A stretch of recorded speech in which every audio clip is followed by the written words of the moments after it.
Hi guys, in today's video I'm going to show you how you can find muted chats on WhatsApp. So the first step you need to do is to open WhatsApp, and here you can see different conversation.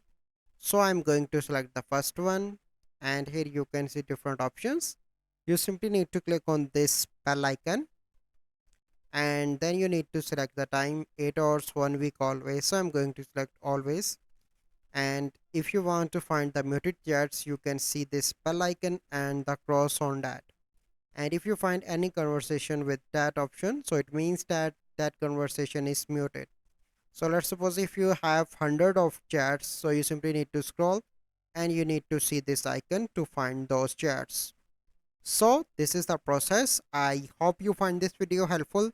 If you find this video helpful, must like this video, subscribe to our YouTube channel for future videos. We'll see you in the next video. Thank you. Have a good day.